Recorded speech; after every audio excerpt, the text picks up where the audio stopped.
Pessoal, bom dia. Estamos na aula 2 de zoologia.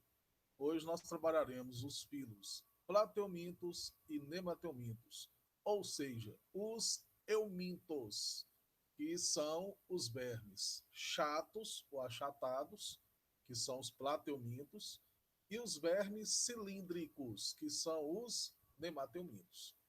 E as doenças causadas por eles, que é bastante importante para o nosso estudo, nós veremos as principais verminoses. Bom, começando com o filo Plateumintos, na ordem evolutiva aí que nós trabalhamos no reino animal ou metazoa, quais seriam as características gerais dentro desse filo? Para começar, quando se tem aqui plateumintos, o nome, traduzido ao pé da letra, como falamos, quer dizer vermes eumintos achatados. Então, são animais cujo corpo é achatado dorso-ventralmente. Então, em forma de fita. Você vai ter como características gerais desse grupo o fato de serem animais acelomados. Animal acelomado é aquele que não tem celoma, que seria aquela cavidade geral totalmente envolvida pelo mesoderma. E eles têm mesoderma. São os primeiros animais que nós estudamos na escala evolutiva que são triblásticos. Tem ectoderma, mesoderma e endoderma. Mas apesar de serem triblásticos, são acelomados. Então, todo animal celomado é triblástico, mas nem todo triblástico ele é celomado. Nós vamos ter como simetria a simetria bilateral. É o primeiro animal que nós estudamos também que apresenta simetria do tipo bilateral. Nós vamos ter, quanto ao blastóporo, animais classificados como protostômios. Isso quer dizer que o blastóporo origina a boca do indivíduo. E esses animais só têm boca. Então, eles apresentam um tubo digestório incompleto. Nós teremos como novidade evolutiva nisso, a partir dos nemateumintos, o primeiro a ter boca e ânus. Só que na digestão, nós vamos ter a digestão ainda, assim como os quinidários, uma digestão extracelular, então começa fora da célula e termina dentro da célula. Aqui no slide tá digitado errado, mas é extra e intracelular. Depois vocês corrijam aí. Quando se trata do sistema respiratório, ausente. Então, praticamente, continua o processo por difusão. Quando fala no reino animal que alguma coisa acontece por difusão, a gente indica que é célula a célula. Então, um processo lento, menos eficiente. Não há sistema circulatório, então o próprio fluido que circula no corpo do animal quando ele tem celoma funciona como sistema circulatório dele, até no falso celoma. Mas nesse animal não tem nem celoma, nem sistema circulatório. Então, basicamente, célula a célula. Quando o animal é muito grande, de maior porte, isso acontece nos plateumintos, aí você já tem unidades basicamente independentes. Mas é praticamente processo por difusão. São os primeiros animais a apresentarem um tipo de excreção, de sistema excretor.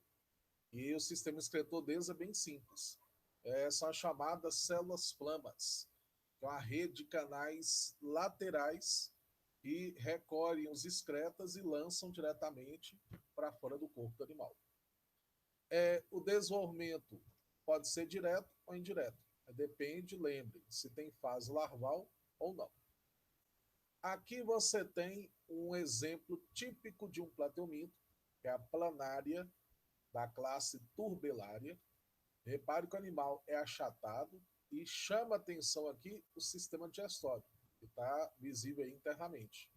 Aqui você vai ter a presença da boca, que fica voltada para a região ventral, e essa boca passa por ela, sai por ela, a faringe, que é a faringe sugadora do animal.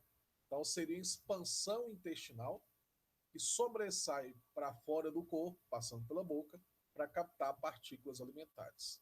Aqui você tem a continuidade do intestino e aqui você tem a parte final. Não tem ânus, então tudo que ele come entra pela boca e os resíduos saem pela mesma boca. Então, ou seja, caminho bidirecional do alimento. Aqui você tem, nesse slide, a detalhamento do sistema excretor, que são as células flamas, mas nós vamos ver mais ampliadamente isso aí. E aqui o sistema nervoso, que é o sistema nervoso ganglionar. É o primeiro animal a ter concentração de células nervosas. Então você vê o tanto de novidade evolutiva. Triblásticos, simetria bilateral, tem um sistema excretor e é o primeiro animal a ter concentração de células nervosas. Quinidários, as células nervosas são espalhadas pelo corpo. Plateumintos, elas já se concentram, formando o que a gente chama de gânglios. Esses gânglios, apesar do termo aqui cerebrais ou cerebroides, não chega a ser um cérebro, mas já é o início de um processo que vai combinar lá na frente com a cefalização de fato. Lembrando que os invertebrados, eles têm um sistema nervoso que passa na região ventral, ele é ventralizado. Enquanto lá nos cordados, nós teremos o sistema nervoso que passa no dorso, então ele passa a ser dorsal. Aqui, de amarelo, destaca-se o sistema excretor, células flamas, tem livro que traz como renetes ou estrutura H, bulbos cheio de cílios que fazem movimentação para que um fluido circulante rico em excretas passem por esses canais, até que esses poros aqui lancem diretamente para fora do corpo do animal. Então, um sistema bem simples, só de movimentação de fluido com excretas. Então, não tem um processo de filtração, reabsorção, igual o rim nosso, por exemplo, faz. E aqui, voltado para baixo, região ventral, os cordões nervosos, que se comunicam lá na frente com o sistema ganglionar. Então, a rede difusa que passa na região ventral. Dentro da classe turbelária, que é essa primeira classe aqui, você vai encontrar dois representantes mais famosos. O mais conhecido são as planárias. Planárias são de ambiente aquático, mas tem a versão dela de terra úmida, que a gente chama de geoplanas. São animais de vida livre, são hermafroditas, ou seja, produzem gameta masculino e feminino, passam por desenvolvimento direto, não passam, portanto, por fase larval. A reprodução desses seres nessa classe é o que chama muita atenção. Podem se reproduzir assexuadamente, um processo conhecido como regeneração, fissão ou laceração, que seria no caso aqui, ó, o corpo do animal, quando repartido em 3 partes, cada parte regenera as outras faltantes e dão origem a novos animais. Então, nesse caso aqui, eu cortei o animal em 3, vou ter 3 novas planárias. Então, isso aí é uma reprodução assexuada. Lembrando que sempre tem a vantagem de reprodução assexuada, o fato dela ser rápida. E aí ocorre num curto espaço de tempo, aumentando rapidamente a população. Mas para a adaptação ser melhor ao ambiente, é necessário variabilidade genética. E por isso que elas fazem também a reprodução sexuada. Em relação a planárias, vocês têm que assistir um videozinho aqui rapidão para vocês verem, visualizarem o animal, já que o animal fácil ser visualizado no dia a dia. Mas a geoplana, que a gente vai concentrar nesse primeiro momento, ela pode ser vista aí no jardim de sua casa. E ela é uma predadora nata de minhoca. Então, quando você estuda anelídeo, você estuda a importância da minhocultura, onde tem muita geoplana, geralmente minhoca desaparece. Então, ou seja, é predadora nata dela. Vejam aqui nesse videozinho curto Eu vou mostrar para vocês, está no ponto aqui já, é 5 minutinhos, sobre a geoplana. Hunting really have begun with an ancient worm. Certainly, a modern flatworm on the hunt is an impressive sight.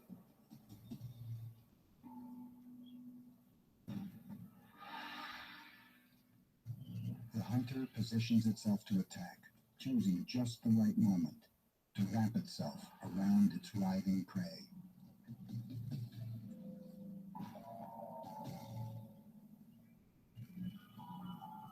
It initially wriggles quite violently, and large earthworms can even escape the initial clutches of the flatworm, but relatively small earthworms are fairly doomed almost as soon as the flatworm catches it.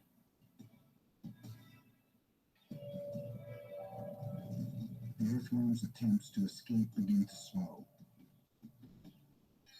It's believed that the flatworm's slime contains a fast-acting anesthetic.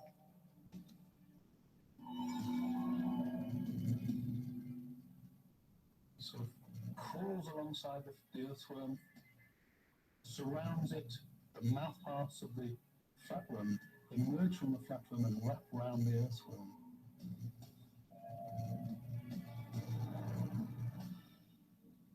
The mouth of the flatworm, oddly, is not in its head. It's on the underside of the body. From this mouth, the flatworm launches a device called the pharynx, which it uses to suck down its prey.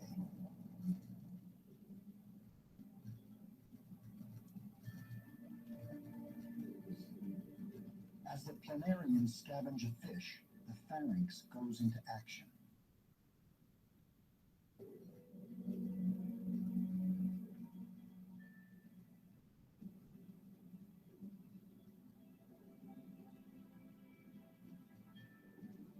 Once inside, food moves through a gut so extensive it reaches to every square millimeter of the flatworm's body.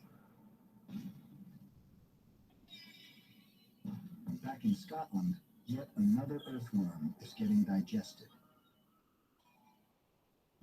It's rather slow, but it's nonetheless probably more gruesome because it's slow. The poor earthworm is dissolved over the course of 35, 40 minutes, that sort of time period.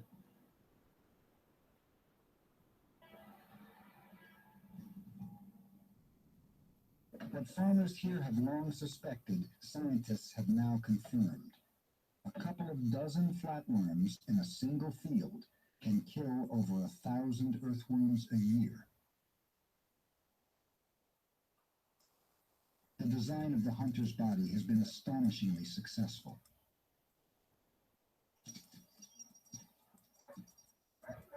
In fact, it's taken flatworms to places you'd never imagine.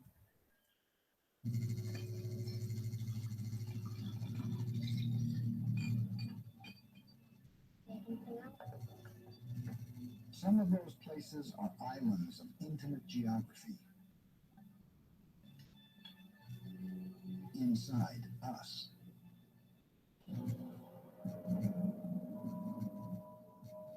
It took them millions of years to adapt, but now many flatworms are parasites. No parasite has a good reputation, but think of them as biological underdogs. They take on creatures hundreds of times their size and turn them into suppliers of food.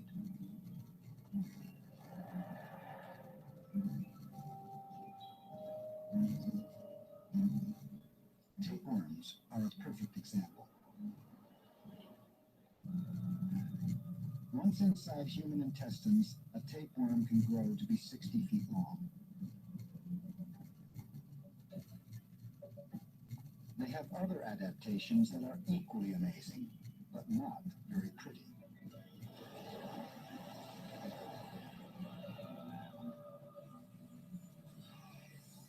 They have no eyes or mouths.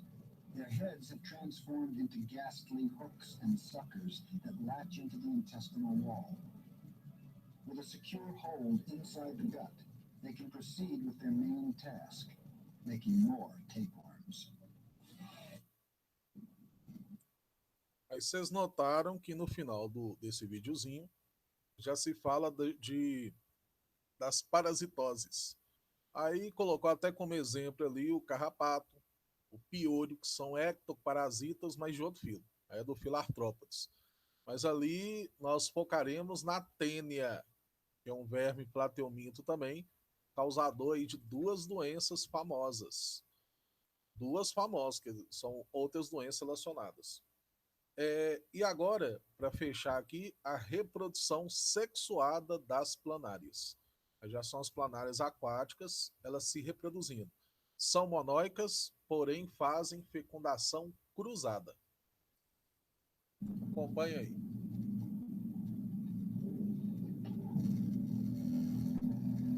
I think they're going to do it now. I think that one's approaching the other one, and it's rearing up. You can see it. You can see it. It's going. It's going. It's going to stab. Okay. Okay. Oh. He's rearing up. We may never know what the first animal courtship was like, but these flatworms can show us how even simple animals add their own twist. For them, sex is more like war than love. It's known as penis fencing, and the worms are the swordsmen. From the midsection of each flatworm, double daggers protrude. Each dagger is actually a penis.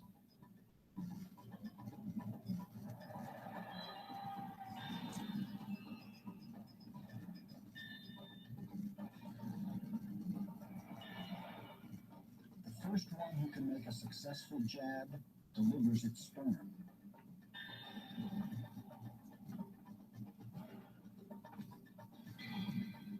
A bout of this violent sex can last up to an hour and leave gaping holes in the body of the user.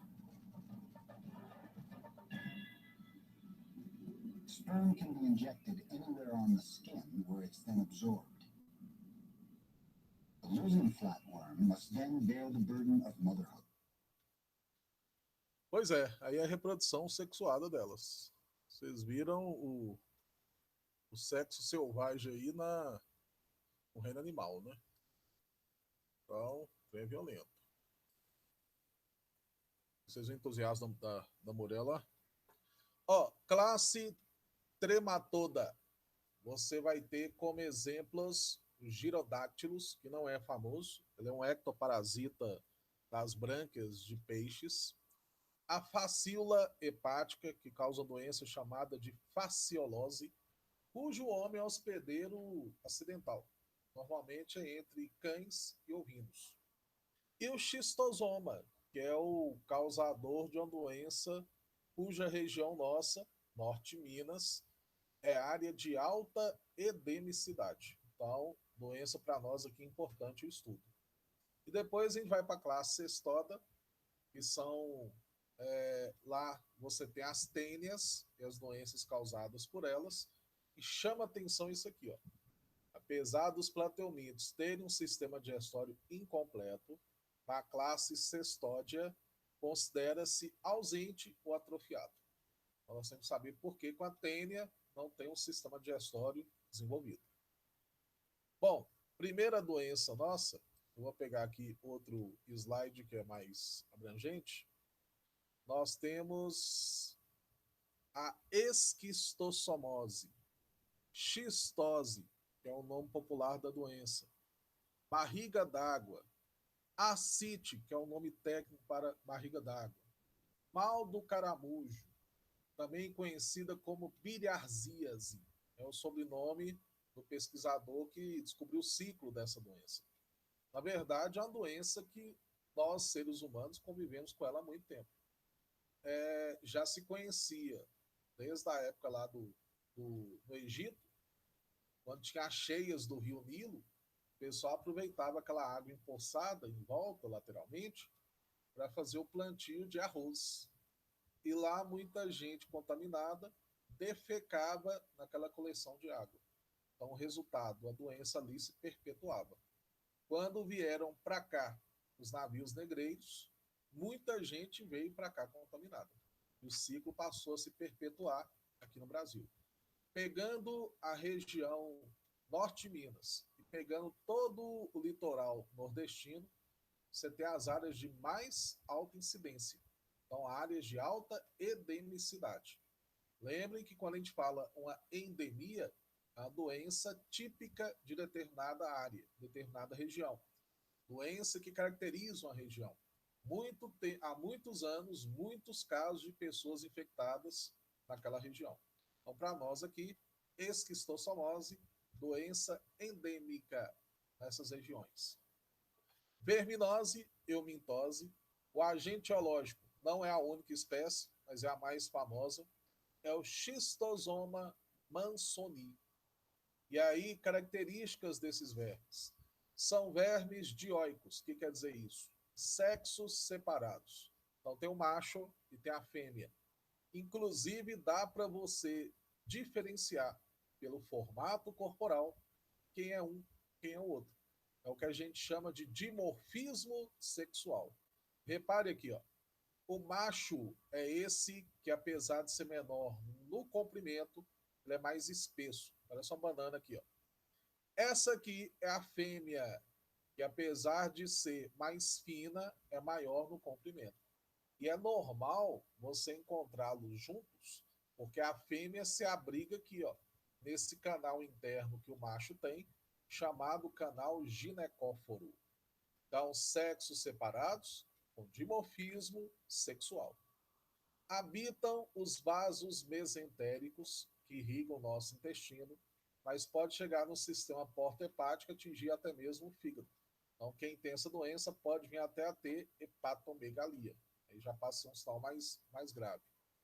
Apresentam duas fases larvais durante o ciclo. Então, desenvolvimento indireto. Uma larva é a larva miracídio, que parasitará o hospedeiro intermediário do ciclo, que é o caramujo do gênero Bionfalaria. Esse caramujo é esse aqui, ó, bastante comum na região nossa. Então, esse é o vetor, é o hospedeiro intermediário desta doença. O hospedeiro definitivo é o homem, e tem alguns mamíferos susceptíveis. O homem, no caso, ele, quando vai ser contaminado, ele tem a penetração ativa na sua pele dessa larva aqui, ó, a chamada larva cercária. Então, forma de contaminação, penetração ativa de larvas cercárias pela pele do indivíduo. Não é à toa quando a pessoa está nadando em alguma coleção de água, lago, lagoa, ela acaba tendo uma coceira muito intensa em determinadas áreas. E é por isso que essas lagoas contaminadas, o pessoal chama de lagoas de coceira. Então, essa frase aqui é comum no meio rural. Se nadou e coçou, é porque pegou. Então, entrou na água, saiu coçando, pode ser indicativo de que a larva ela penetrou ativamente na pele do indivíduo. Alguns componentes que participam do ciclo aqui, ó. Esses são os vermes adultos, que você encontra aí no hospedeiro definitivo, pode ser no caso nós, seres humanos. Esses aqui são os ovos do xistosoma. Esses ovos, quando liberados no nosso intestino, e atravessa a parede através dessas espículas aqui, ó, passam pela parede intestinal e aí sairão juntamente com as fezes da pessoa contaminada. Então, a pessoa, quando é contaminada, ela libera fezes com muco, sangue e ovos. Os ovos, portanto, são esses aqui. Cairão na água e aí você vai ter, a partir daí, a formação da larva miracídio. Essa é a larva cercária, que é a que penetra ativamente na pele da pessoa que está sendo contaminada. Aí é o caramujo vetor, que é o hospedeiro intermediário do ciclo. Toda vez que a gente tem dois hospedeiros relacionados para uma parasitose, dois ou mais, a gente chama o parasita de heteroxênico ou digenético. Ele utiliza mais de um hospedeiro para completar o seu ciclo reprodutivo. E esse ciclo aí é bastante lembrado em provas. Já foi cobrado em várias provas esse mesmo desenho.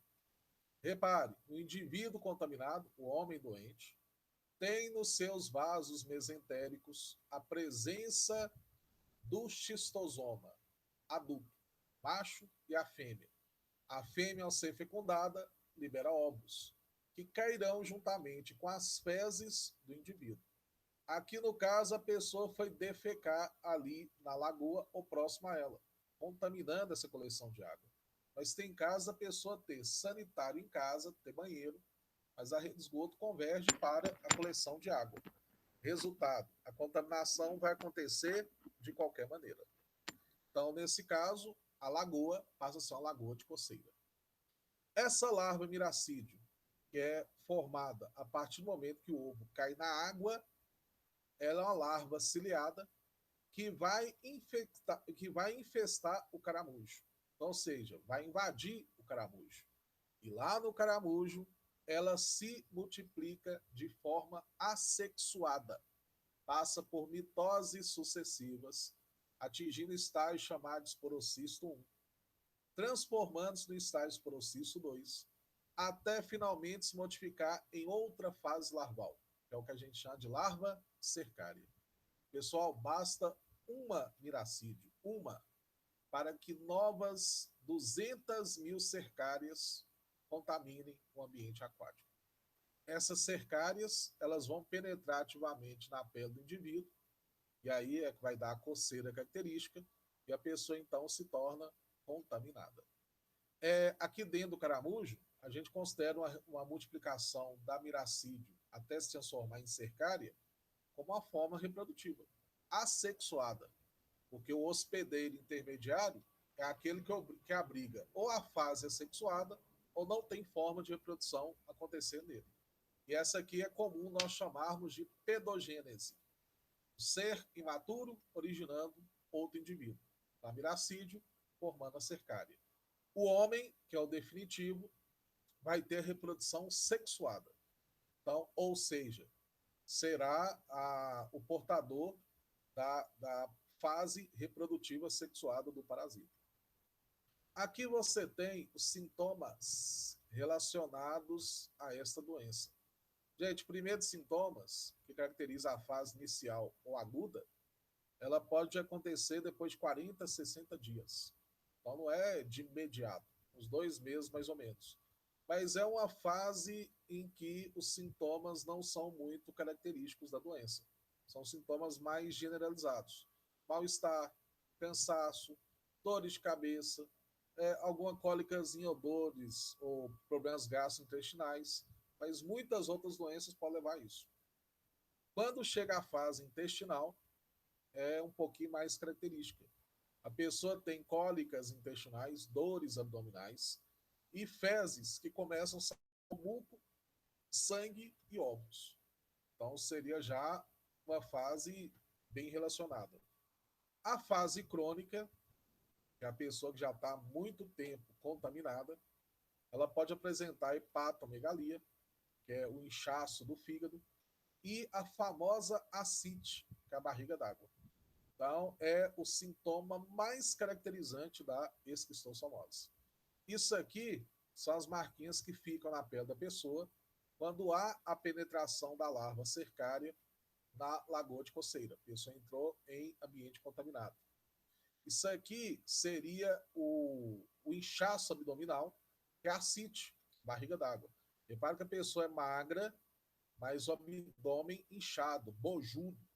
Isso aqui é acúmulo de fluido pela obstrução aí de vasos intestinais. Então você tem acúmulo de água aqui inchando o abdômen. Quando se trata desta doença, repare esse gráfico aqui, ó.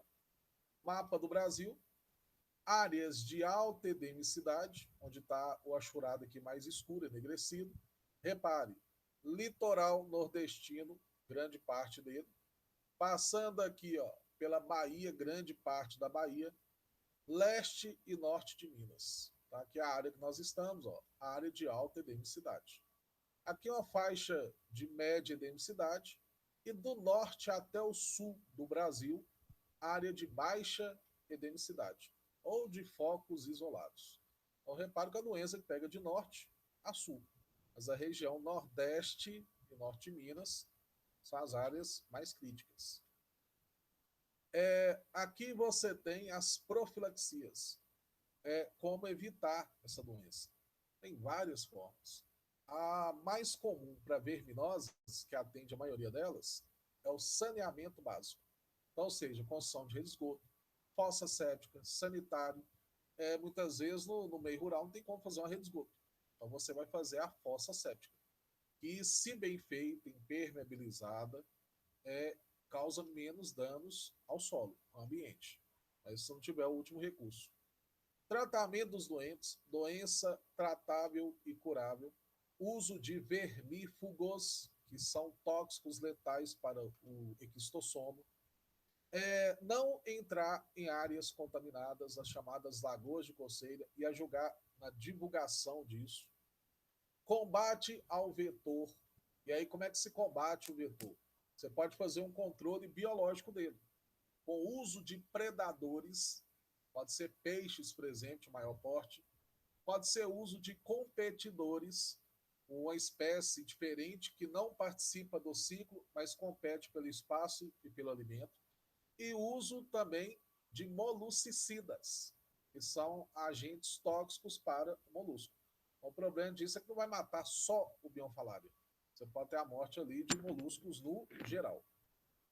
É, Essa doença, portanto, foquem bastante, porque é muito cobrada em vestibulares e no próprio Enem.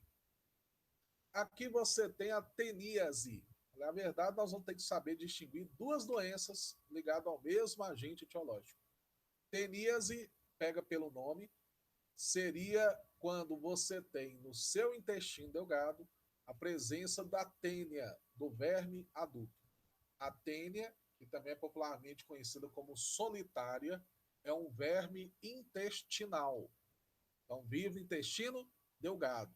Tanto é que na pele desse animal, você tem pequenas dobras que equivalem às microvilosidades intestinais que nós temos nas células que revestem o nosso intestino. São chamados microtríquios, que aumentam a superfície de contato da pele do animal com o nutriente e capta diretamente, absorve diretamente esses nutrientes. Então, ele compete pelos nutrientes com você. Ele está lá no seu intestino. Então não tem que digerir nada. Por isso que nem sistema digestório desenvolvido tem. Agente etiológico, você tem aqui duas espécies famosas.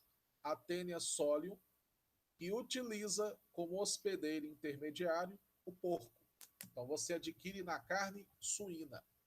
E a Taenia saginata, que utiliza como hospedeiro intermediário bovinos. Então você adquire na carne de boi, a carne bovina. Gente, há uma diferença anatômica, corpórea, entre esses dois.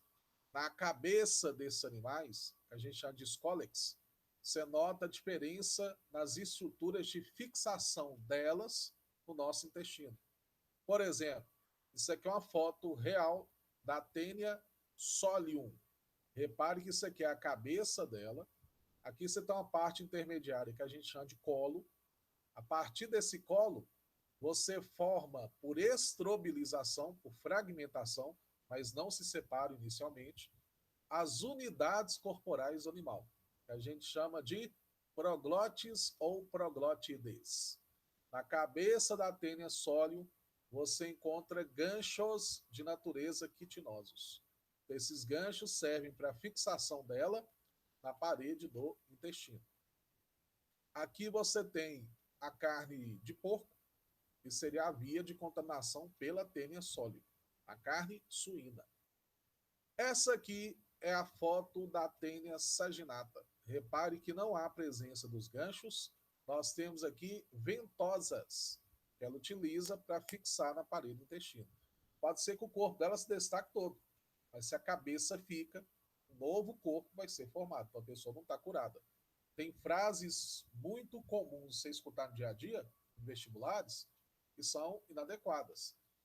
Duas pessoas conversando que o filho teve teníase, mas se curou, porque a tênia se fragmentou toda saindo com as fezes do indivíduo.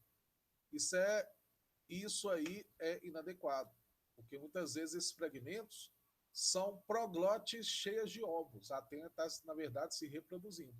Então, lê do engano, achar que ela está se desmanchando. Ela está liberando ovos no meio. E outra frase também errada, comum de ser escutada, é a pessoa está com solitária na cabeça. Ninguém tem solitária na cabeça. Que pode ir para a região do sistema nervoso central ovos ou larva. Então, nesse caso aí, é a tênia, a solitária, só no intestino. Aí a carne bovina, que o pessoal adora pedir mal passada, e essa carne mal cozida, crua, mal assada, é o risco de contaminação. Porque você pode ter lá a larva cisticerco encistada, incrustada nessa carne bovina ou suína. Essa larvazinha cisticerco, ela é branquinha, então na carne de boi ela é um pouco mais visível, mais nítida. Por isso o pessoal chama de larva canjiquinha ou pipoquinha. Na carne de porco, que é a carne mais clara, ela é difícil ser visualizada. Essa carne de porco temos que ter um cuidado maior. Isso aqui são as proglotes ou proglótides que compõem o corpo de uma tênia. Repara aqui o formato, em forma bem achatada, em forma de fita. Não é à toa que tem o nome tênia. Tênia quer dizer em forma de fita. O pessoal também compara isso aqui, pelo formato, como se fosse aquele macarrão que a gente usa para fazer macarronada, taiarim. Por isso que é muito comum em questões de provas virem as pessoas estão liberando pedaços de macarrões nas fezes. Esses pedaços de macarrões seriam as proglotes grávidas ou maduras. Essa aqui é uma proglote grávida ou madura, é um pedaço de macarrão. Repare o tanto de ovos que você encontra aqui dentro dessa proglote. Ou seja, quando a tênia, que é um verme, monóico, hermafrodita, ela está se autofecundando e quando ela cresce, ela vai se dobrando no intestino da pessoa. E aí uma proglote se encosta na outra. E aí elas trocam espermatozoides. Então, ela se autofecunda. Isso faz com que as proglotes fecundadas formem ovos dentro delas. E aí elas começam a se destacar. Daí começa a saírem os pedaços aí da tênia juntamente com as fezes. Olha o ciclo aqui, ó. Pessoa ingeriu na carne de porco ou de boi. Se for na de porco, tênia sólido. Se for na bovina, tênia saginata. A larva chamada cisticerco, que é a larva que tem uma bainha envolvente, que a protege, inclusive, quando passar pelo nosso estômago. O suco gástrico, ele vai afinar essa bainha, mas não consegue destruí-la. Mas ao afiná-la, vai chegar no intestino e ela vai se abrir, liberando lá de dentro o escólex da tênia, que vai grudar, fixar na parede do intestino e começa a partir daí a se desenvolver. Quando ela se desenvolve, ela vai se autofecundando, as progrotes grávidas ou maduras vão ser liberadas, cheias de ovos, que poderão ser ingeridas pelo porco ou pelo boi, que são os hospedeiros intermediários. Quando o porco ou boi ingere ovos das tênias, esse ovo libera um tipo de fase larval, apesar que tem gente que considera ainda como ovo, que é a chamada oncosfera, também conhecida como hexacantha. Ela tem 6 espinhos que perfura a parede intestinal, cai na corrente sanguínea e onde ela se insista, desenvolve-se uma bainha em volta dela. Aí ela se transforma, portanto, na larva cisticerco. Então, isso aqui é a forma de contaminação da tênia pelo homem. Ingestão de carne de porco ou de boi, crua, mal cozida ou mal assada. Então, uma das formas de se evitar a doença é justamente cozinhar bem, assar bem as carnes de porco e de boi. Você pode fazer também o tratamento dos doentes. Nesse caso, a doença tratável e curável. Saneamento básico para evitar que as fezes do indivíduo corram a céu aberto. Inspeção em abatedouros. Consumir somente carne que foi fiscalizada. O carimbão lá que tem no Ministério da Agricultura é porque a carne frigorífico foi fiscalizada. Então, você evita de consumir carne contaminada. Sintomas. perda de apetite, apatia, fraqueza, dores, cólicas intestinais e muitas vezes pode vir também seguido de enjoos e vômitos. Então não são sintomas assim tão bem característicos de uma doença. Isso pode estar associado a várias outras doenças. Aqui você tem a carne de peixe crua, que também pode levar ao processo de contaminação com a tênia do peixe, que é a chamada delatum. Essa delatum, ela não é comum aqui para nós, porque não é apto nosso consumir carne de peixe crua. E os que vêm para cá geralmente vieram congelados. Então, ou seja, lá na Ásia, ela é um tipo de teníase mais comum, né? É a Diphyllobotrium latum. Né? Então, a difilobotríase é o nome da teníase causada pela tênia do peixe. Para lembrar de atum, delatum, peixe. Aqui, duas doenças que a gente tem que relacionar. Se você tem um verme adulto, a tênia adulta no seu intestino, você tem a doença teníase.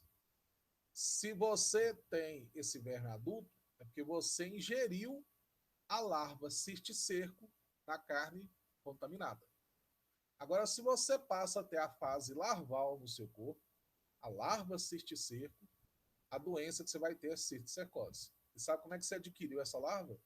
Ingerindo os ovos da tênia. Então, você fez aí o papel que caberia ao porco ou ao boi, né, que seria o hospedeiro intermediário.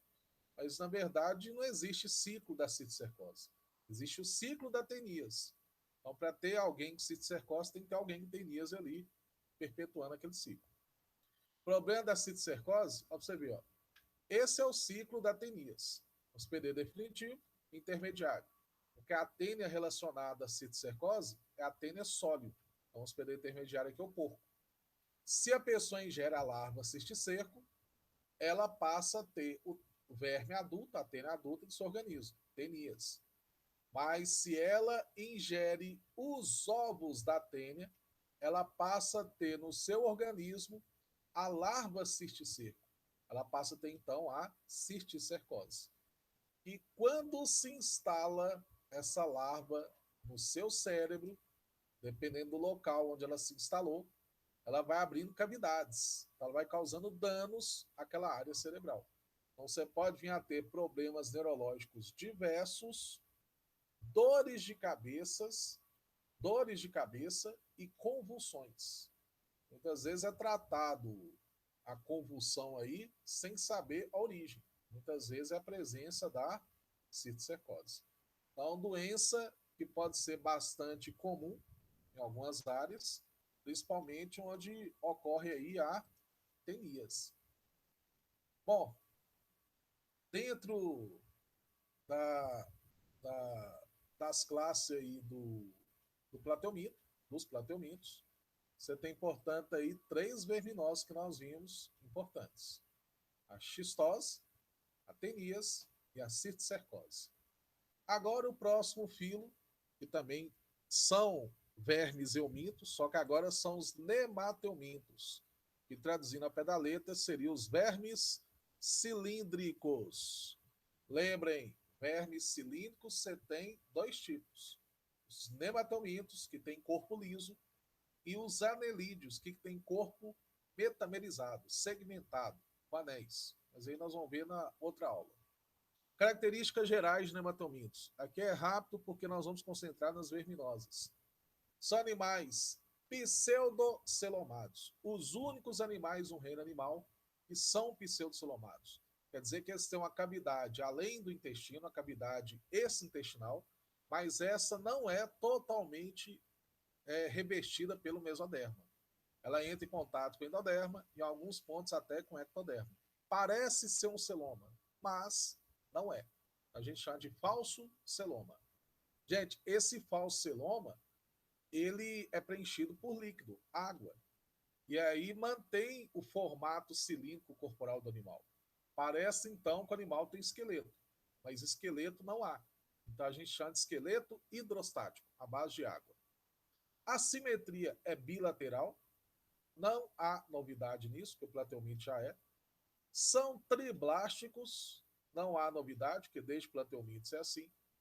E aqui é uma novidade importante. O sistema digestório é completo. Tem boca e ânus. Primeiro animal na evolução aí do reino Metazoa que apresenta boca e ânus. Então, caminho unidirecional do alimento. Mas o blastópora, aquela cavidade da blástula, a gástula, forma a boca do indivíduo. Então, esses são animais protostômios, assim também como os plateumintos.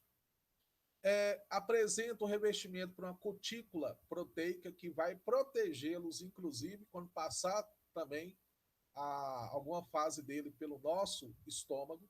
Então, são vermes adaptados a passar pelo nosso tubo digestório, sem ser digeridos.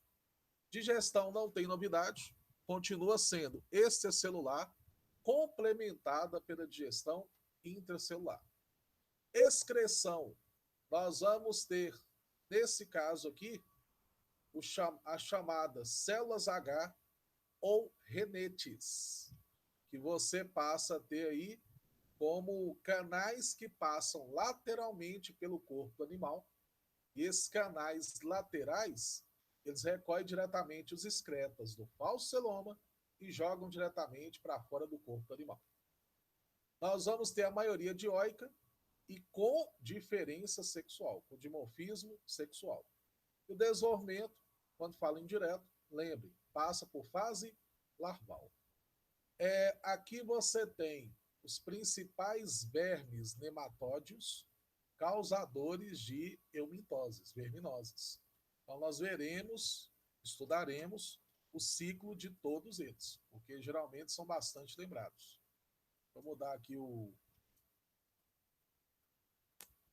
slide de novo, porque aqui a gente foca só em doenças.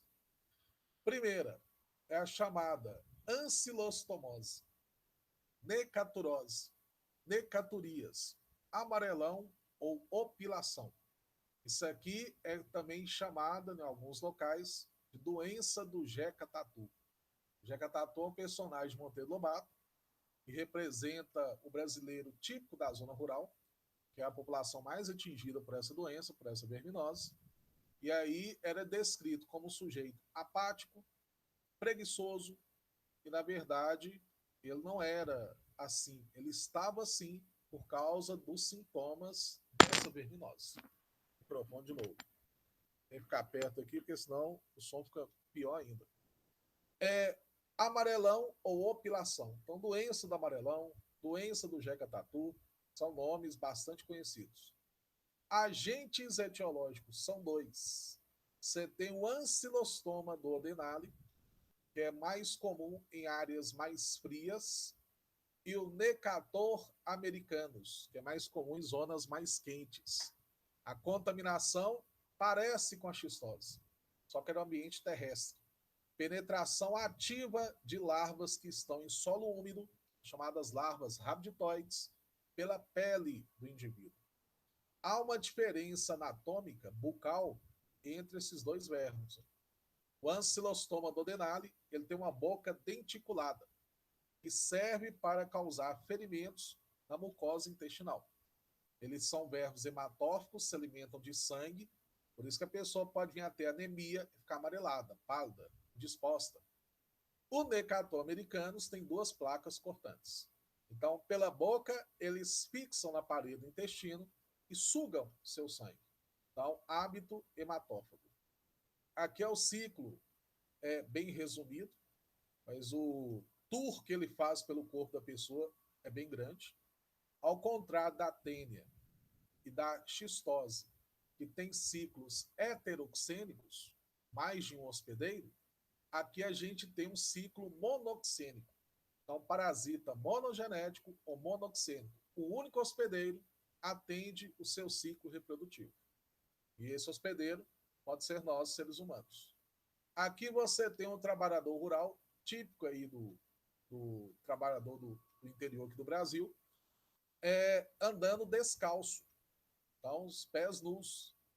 Esse fato aqui permite que ele, ao pisar em solo contaminado, que alguém doente defecou, por não ter rede de esgoto, por não ter higiene sanitária, por não ter banheiro, ele contaminado libera ovos juntamente com as fezes.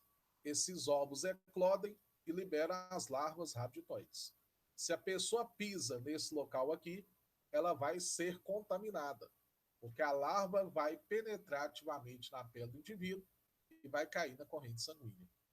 Faz uma viagem pelo seu corpo.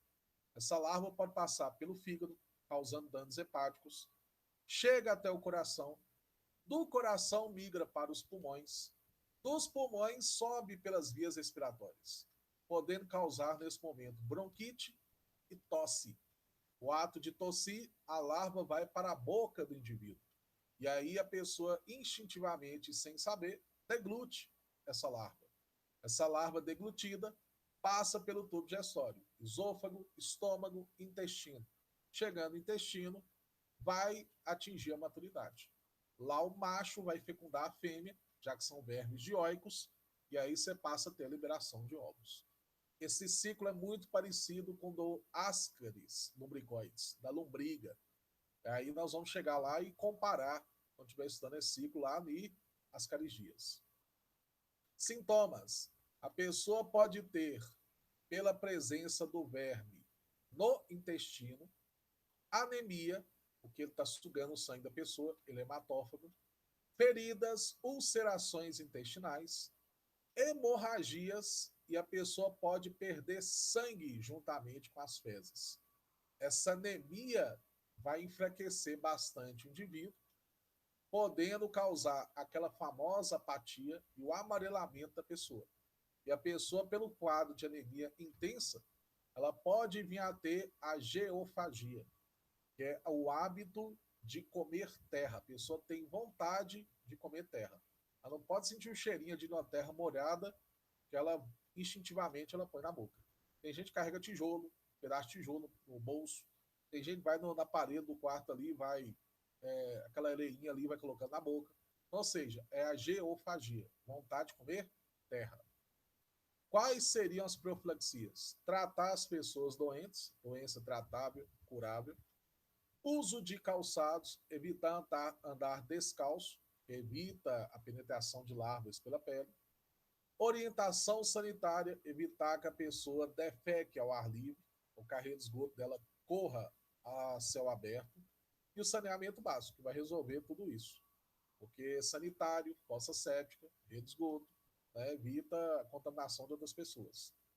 Aí é o Jeca Tatu, reparei, ó, carapático, desanimado, tido como preguiçoso, mas na verdade tem uma frase do livro de Monteiro Lobato que indica que ele está doente. O Jeca não é assim, o Jeca está assim. Repare que até o cachorro está mais animado que ele. Então, ou seja, é a doença que leva à apatia corporal, é a anemia. Aqui você tem um parente do ancilostoma, que é o ancilostoma brasiliensis, que causa a doença do bicho geográfico, que é a larva migrans cutânea. Isso aí, normalmente, quando você está em praia, algum cachorro, gato contaminado, libera ovos ali na areia. Então, a pessoa em contato direto com a areia pode adquirir essa verminose, cuja larva passeia pela pele do indivíduo, e aí, nesse caso, vai dando essas manchas aqui, ó. Parece mapas geográficos aí na pele da pessoa. Então, por isso que não se deve levar animais à praia sem o recolhimento das suas fezes, que pode contaminar ali a areia. Ascarisdíase seria a segunda eumintose causada por verme nematodo. Então, seria a segunda doença causada por verme nematominto. Ascarisdíase, o nome tem a ver com a espécie que é causadora da doença, o agente biológico. Ascaris lumbricoides, popularmente conhecido como lombriga. Gente, a lombriga é uma doença de distribuição mundial, ou seja, países com baixa renda, áreas com má distribuição de renda, é uma doença bastante prevalente. É uma doença mundial praticamente. A contaminação, como é que se pega essa doença? Ingestão de ovos da lombriga em água e alimentos contaminados.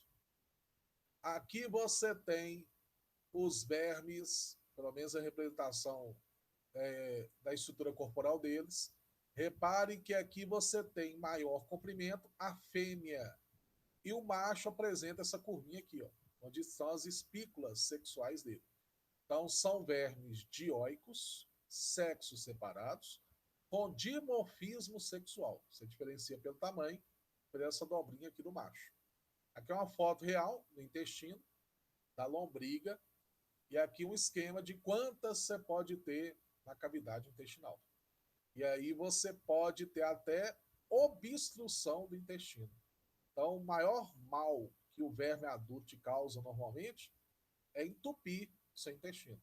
Em caso, você fez cirurgia para retirar o excesso de lombriga que está causando obstrução intestinal. Agora, a larva não. A larva passeia pelo seu corpo igual, muito parecido com o ancilostoma. Olha o ciclo aqui. Esse esquema aqui tá desenho meio todo, porque foi eu que desenhei. Repare, região intestinal, onde está chegando os ovos que a pessoa ingeriu juntamente com os alimentos. Gente, esses ovos que você ingere passa pelo esôfago, estômago e intestino. Quando chega no intestino, esse ovo eclode. E esse ovo, ao eclodir, ele libera uma larva. Essa larva, ela perfura a parede do intestino e vai cair na corrente sanguínea. Essa larva cair na circulação pode passar pelo fígado, do fígado chega no coração, do coração migra para os pulmões, dos pulmões sobe pelas vias respiratórias. A pessoa pode ter também bronquite, tosse. Então, sintomas parecidos entre as duas. Ao tossir, a larva vai para a cavidade bucal. A pessoa deglute essa larva desce pelo esôfago, estômago, intestino. Chegando no intestino, ela vai atingir a maturidade. O macho passa a fecundar a fêmea e a fêmea passa a liberar ovos. Esses ovos sairão juntamente com as fezes do indivíduo. Tá? Aqui você tem um ciclo oral fecal, porque sai ovos pelas fezes e se contamina pela ingestão desses ovos em agroalimentos contaminados. Então, ciclo parecidíssimo com a ancilostomose, mudando o tipo de contaminação, lógico. Aqui você tem uma pessoa eliminando grande quantidade de lombrigas aí, ó, pelas fezes. Aqui não tem nem fezes, praticamente é só lombriga. Enquanto a tênia, a gente compara como macarrão taiarim, aqui o pessoal compara como espaguete. Tá vendo? Então, ou seja, é o formato cilíndrico dela. No caso da tênia, você pode chegar até 9, 10 metros de comprimento. Apesar de já achar tênias de até 19 metros. Aqui, no caso das lombrigas, normalmente 30, no máximo 60 centímetros. Então, bem menor do que uma tênia. Mas são vermes bem grandes. Aqui você tem foto real, ao seu tanto delas que pode obstruir aí o intestino da pessoa. Então, ou seja, caso que pode ser grave aí ligado ao verme adulto. Indisposição digestiva, náuseas e obstrução intestinal, está ligado à fase adulta. Agora, o ranger de dentes, o sono, a bronquite, a tosse, está ligado aí à fase larval, que passa pelo corpo todo. Como é que você evita essa doença? Orientação sanitária, higiene alimentar, lavar bem as mãos, lavar bem os alimentos, fervura e filtração da água, saneamento básico, uso de sanitários, rede de esgoto, fossa séptica e o tratamento dos doentes. Doença tratável e curável. Né? Então, passo aí de ser resolvido. Elefantíase chama atenção pelo fato de ser uma doença diferente da ascarigias e da necaturose, que são vermes monoxênicos. Aqui você tem um verme heteroxênico, digenético. Então, utiliza mais de um hospedeiro. O agente biológico é a Wolkeria bancroft, a doença causada por ela, bancrofitose, filariose, elefantíase. Contaminação se dá durante a hematofagia do Culex, que é o inseto mais comum de atuar como vetor dessa doença. E aí, nesse caso, o Culex fatigans é a espécie mais famosa. é o pernilongo, a muriçoca. Quando ela está sugando seu sangue, a saliva dela tem a presença das larvas microfilárias, salsichoides, que penetram na sua pele nesse momento. Então, é penetração da larva durante a hematofagia do mosquito Culex. Você tem como hospedeiro intermediário o Culex fatigans e o hospedeiro definitivo, que é onde tem a reprodução sexuada, o homem. Essa doença, quando se tem a prevalência dela no mundo, repare, região Nordeste, parte da região Nordeste do Brasil, o estado de Pernambuco, acho que foi o estado que teve mais casos registrados até hoje, grande parte do continente africano, sul da Ásia e até aqui uma partezinha da Oceania, norte da Oceania. Essas filárias, quando caem na corrente sanguínea, elas vão migrar para os chamados sistemas linfáticos, vasos linfáticos.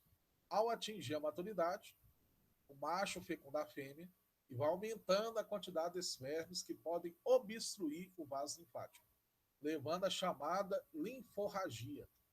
Essa linforragia, que é o extravasamento da linfa, que não consegue circular dentro do vaso, que vai se acumular nos tecidos, vai causar o edema, o inchaço tecidual. E aí o órgão, o membro, fica tão grande que ficará parecendo um órgão de elefante. Daí o nome da doença, elefantíase. Isso pode acontecer nas pernas, mãos, seios e escroto. Repara, você vê a perna com a elefantíase bem caracterizada. Isso aqui pode se levar até mesmo a dificuldade de movimentação. Aqui no escroto, tá? Aqui tem outras fotos, na perna do indivíduo, aqui no escroto do indivíduo, tá? A doença que pode ser incurável, porque já nessa fase de edema, um inchaço extremo, ela pode não ter a cura aí definitiva. O tratamento dos doentes na fase inicial pode ter sucesso, mas na fase inicial não tem sintoma nenhum. Combate ao inseto vetor. Como é que se combate o inseto vetor? Uso de telas em portas e janelas. Uso de inseticidas, apesar que isso aí não é tão ecologicamente indicado, que vai matar outros insetos. Impedir a reprodução dele. Evitar a água parada, que é onde a fêmea deposita seus ovos. Quando se cobra essa doença aqui, normalmente se cobra em função daquela informação que é importante para nós. As filárias, durante o dia, concentram-se nos vasos mais internos, próximo à região pulmonar. Então, se a pessoa vai ao centro de saúde fazer a coleta de sangue para ver se tem elefantíase ou não vai localizar nada, porque o sangue é retirado dos vasos periféricos. Então, o ideal seria fazer a coleta de sangue no período noturno, que é quando as filárias estão circulando pelos vasos periféricos. Mas o pior de tudo é que se coincide aí o maior momento de hematofagia, que é quando o inseto vetor está sugando o sangue da pessoa, quando está dormindo. Então, isso aí ajuda a perpetuar o ciclo. Então, essa informação é bastante cobrada. É mais comum você ter a presença das filárias no sangue para ser coletado no período noturno. De dia, praticamente se escondem, né, nos vasos mais internos. E a última, para a gente encerrar, enterobiose ou oxiurose, cujo agente etiológico é o Enterobius vermicularis, que já foi Oxiurus vermicularis. Essa aqui é uma doença muito comum na fase da infância, quando as noções de higiene nossas não são tão muito apuradas. A contaminação é praticamente autocontaminação, a pessoa é uma autoinfestação, ou então através de água e alimentos contaminados.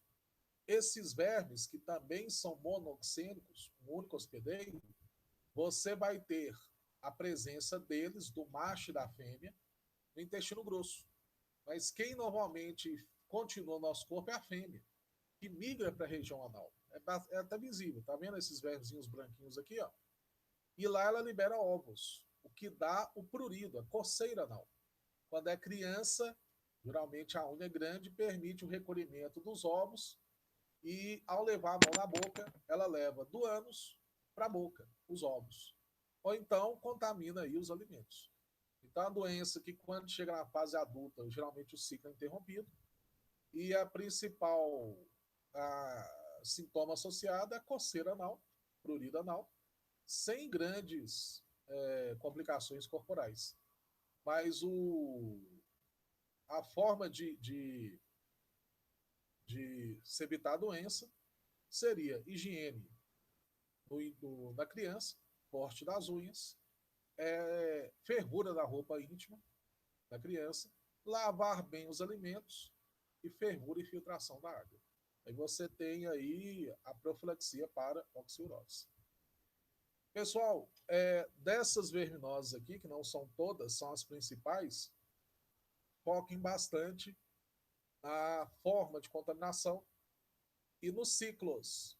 Porque se você sabe como é que se pega, você vai saber como é que se evita essas doenças, essas verminoses.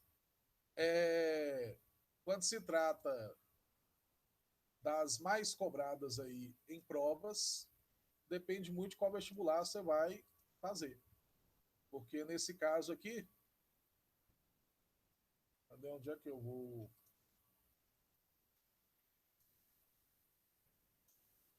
Aqui, vou parar a apresentação aqui para finalizar.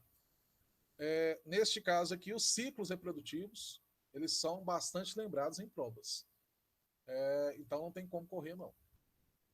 Teremos uma aula depois só de correção de questões sobre essas verminoses todas. Combinado? Então, muito obrigado pela atenção e aqui nós encerramos.